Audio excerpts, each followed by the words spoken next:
When people are going through hardship, they often ask the same question again and again. They ask it in sujood, they ask it in tears, they ask it in silence when no one is watching. They say, Ya Allah, when will this end? And sometimes the test does not end when you think it should. Sometimes it continues even after you have prayed, even after you have tried to be patient, even after you feel exhausted. But my brothers and sisters, Allah does not end tests randomly, and Allah does not lift hardship without wisdom. When Allah ends a test, there is a sign, and it appears before the relief you are waiting for.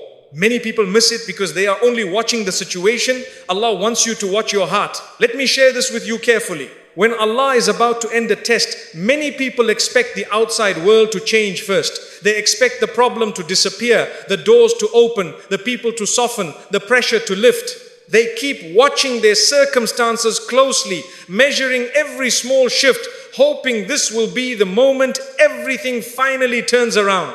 But that is not how Allah works. Very often when Allah is preparing to end a test, the situation around you looks exactly the same. The challenge is still there. The uncertainty is still there. The delay is still there. From the outside, nothing seems different at all. If someone were to look at your life, they might say, you are still in the same place. Nothing has changed. Yet something profound is happening where most people are not looking. Something is changing inside your heart. You begin to notice that you are no longer reacting the same way you used to. The same words that once triggered anger now pass with less weight. The same silence that once suffocated you now feels manageable. The same pressure that once made your chest tighten now feels lighter, even though it has not disappeared. This change is subtle, but it is powerful. It shows up in how you breathe. You are no longer constantly holding your breath, waiting for bad news. You are no longer waking up with that immediate sense of dread. You still feel concern, yes, but it no longer controls you. The panic that once lived in your chest begins to loosen its grip. This is not because you stopped caring. It is because Allah is strengthening you from within. Many people misunderstand strength. They think strength means never feeling pain, never feeling fear, never feeling overwhelmed. That is not strength. That is denial. Real strength is feeling the weight of a test and still being able to stand without collapsing inside. When Allah is about to end a test, He does not rush to remove the pain. He removes the panic first. He removes the desperation first. He removes the constant inner noise that tells you, I can't handle this anymore. Why does Allah do this? Because if the situation were to change before your heart changed, you would remain fragile. The next test would break you the same way. The next delay would shake you the same way. Allah does not just want to rescue you from one hardship. He wants to prepare you for life itself. So He stabilizes the heart before He shifts the circumstances. You may notice that you are no longer begging Allah in a frantic way. Your dua becomes calmer. Your tears may still fall, but they no longer come from panic. They come from sincerity. You are no longer demanding an immediate outcome. You are trusting the process, even if it still hurts. This inner calm does not mean the test is easy. It means your heart has grown. You begin to accept that some things are out of your control, and instead of fighting that reality, you surrender it to Allah. That surrender is not defeat, it is alignment. It is the heart finally resting where it was always meant to rest. This is why people sometimes say, I don't know why, but I feel okay, even though nothing has changed. That feeling is not random. That is Allah placing sakina into your heart. Sakina is not happiness, it is stability. It is the ability to remain steady even when the ground beneath you feels uncertain. And Allah places sakina only when a heart is ready to carry it. Another sign within this inner change is that you stop replaying the same thoughts over and over again. Earlier in the test, your mind was loud. It kept asking the same questions. Why is this happening?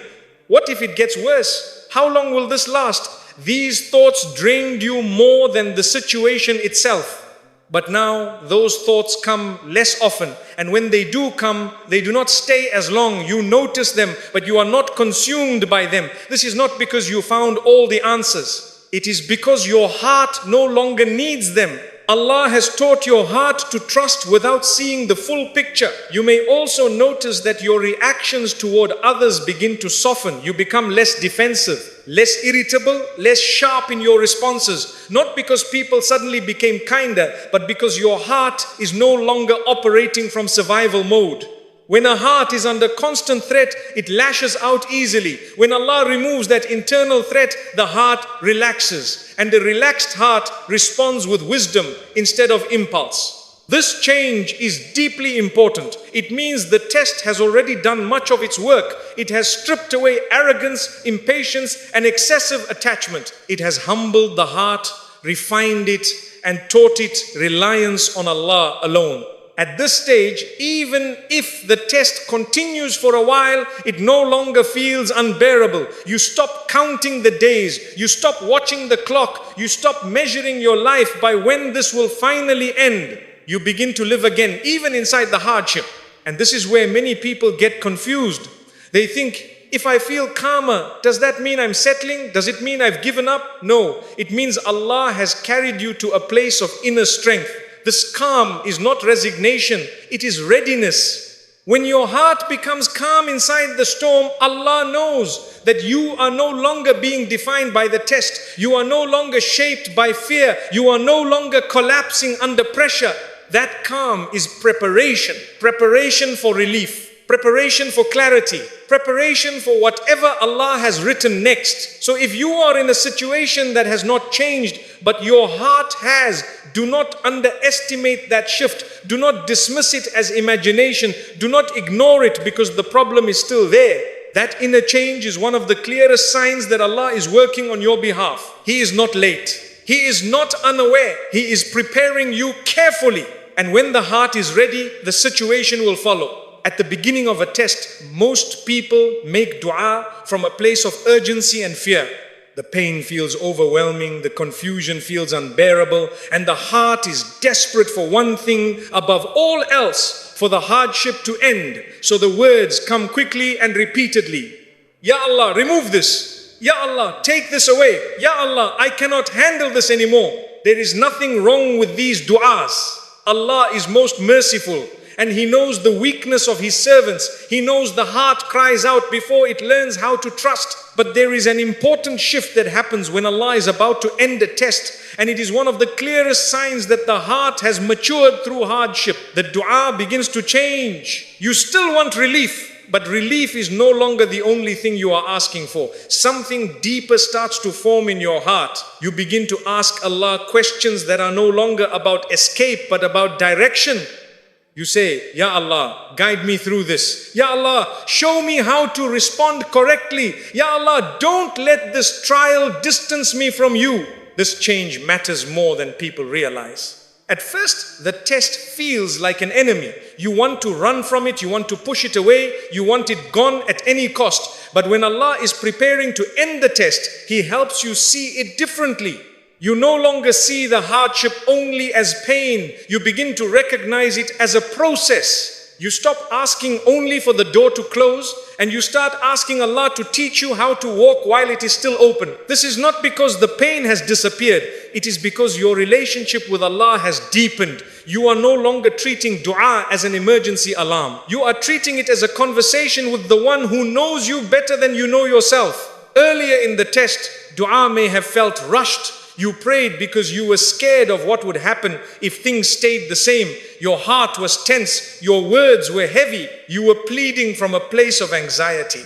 Now, even though the test may still be present, your dua slows down. You speak with more calm. You pause. You reflect. You ask Allah to shape your response, not just your outcome. This is a powerful sign of trust. It shows that your heart is no longer trying to control the timing or the result. Instead, it is placing itself under Allah's wisdom. You accept that Allah sees what you do not. You accept that there may be lessons you have not fully absorbed yet. And rather than resisting that reality, you cooperate with it. You may notice that your dua becomes more honest. You stop pretending to be stronger than you are. You stop using perfect words. You speak plainly. You admit confusion. You admit weakness. You admit that you don't fully understand why this is happening. This honesty is beloved to Allah. Allah does not want rehearsed dua. He wants sincere hearts. And when a servant reaches a point where they can say, Ya Allah, I trust you, even when I don't understand you, that is a sign of deep iman. Another important shift happens here. You stop making deals with Allah. At the height of hardship, some people bargain in their dua. They say, Ya Allah, if you remove this, I will do this. Ya Allah, if you fix this, I promise I will change. But when Allah is about to end a test, that transactional tone fades. You are no longer trying to negotiate your way out. You are seeking closeness, not escape. You say, Ya Allah, help me remain obedient regardless of what you decide. Ya Allah, keep my heart firm. Ya Allah, let me leave this test better than I entered it. This is a sign that the test has already softened your ego. You are no longer placing conditions on your worship. You are no longer tying your faith to outcomes. You worship Allah because He is Allah, not because He has already solved your problem. This level of sincerity does not appear at the beginning of hardship.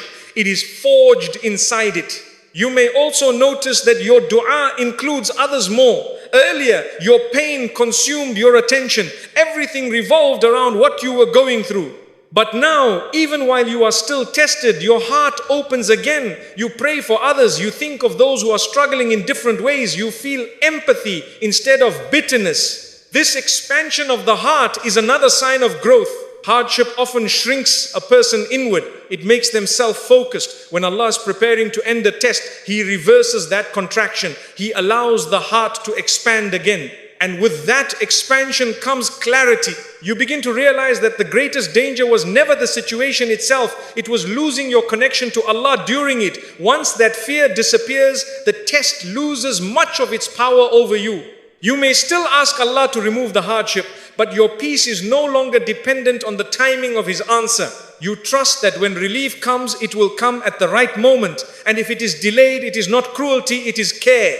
This is a difficult level to reach, but it is a beautiful one. It means your heart has moved from resistance to reliance, from panic to patience, from fear to faith, from control to trust. And when a servant reaches this state, Allah does not abandon them. Allah does not ignore such a heart. Allah responds in ways that are always better than what the servant imagined, even if the response does not come immediately.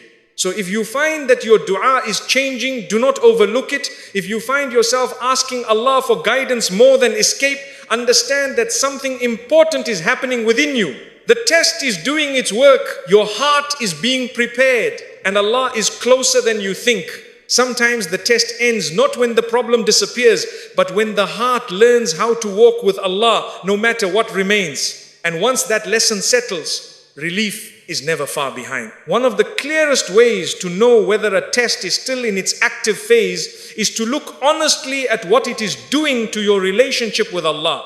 Not what you claim outwardly, but what is happening quietly in your daily behavior, your habits, and your reactions when no one is watching. At the beginning of a test, hardship often pushes people towards sin, not because they are bad people, but because pain exposes weakness. When pressure builds, patience thins. When frustration grows, the tongue becomes careless. When hope feels distant, obedience starts to feel heavy. This is why tests can be dangerous if a person is not aware. You may begin neglecting salah, not because you don't believe, but because your heart feels tired. You may delay prayers, rush them, or pray without presence. You may start complaining excessively, speaking with bitterness, or expressing resentment toward people who are not responsible for your pain. Some people even begin questioning Allah's decree in ways that damage their iman. This does not make you evil, it makes you human. But it also tells you something important. The test is still shaping you. When Allah is about to end a test, a noticeable shift takes place. The hardship loses its power to drag you away from obedience. The situation may still be difficult, but it no longer pushes you toward disobedience the way it once did. You become more careful, not less. You guard your salah more intentionally. Even when your heart is heavy, you may not feel motivated, but you still stand before Allah. You may still feel exhausted, but you refuse to let the test become an excuse for neglecting what matters most. This is not perfection, this is sincerity. Earlier, the test may have triggered sharp words, emotional outbursts, or impulsive decisions. But now, even when you feel anger or frustration, you pause, you think before you speak. You restrain your tongue. You choose silence over regret. This restraint is not coming from fear of people. It is coming from awareness of Allah. That awareness is one of the strongest signs that the test is nearing its completion. Allah never intends a test to destroy a person's iman. If a hardship is pulling you away from Allah, then it is still working on exposing areas that need correction. But when the same hardship begins pushing you closer to Allah, it has fulfilled much of its purpose. You begin to realize something important. Losing your connection with Allah would be a far greater loss than the hardship itself. This realization changes everything. You stop using pain as justification for bad behavior. You stop saying, I'm only like this because I'm suffering. You take responsibility for your actions again. You understand that while you may not control the test, you are always accountable for your response. This accountability is not harsh, it is empowering. It means the test no longer owns you. You may also notice that you stop seeking comfort in things that distance you from Allah. Earlier, you may have escaped into distractions that numbed the pain but left your heart emptier. You may have turned to unhealthy habits, negative conversations, or emotional dependencies that only deepened the struggle. Now, those escapes lose their appeal. You may still feel the urge, but you resist it, not because you are forcing yourself, but because your heart has tasted something better. You have experienced the stability that comes from staying close to Allah, and you do not want to trade that for temporary relief. This is a powerful transformation. It means the test has purified your priorities. It has taught you that relief without obedience is not true relief. Peace that comes from disobedience is fragile and short-lived. It fades quickly and leaves guilt behind. When Allah is preparing to end a test, He often strengthens a person's taqwa. You become more conscious of Allah in small moments, not just in public acts of worship.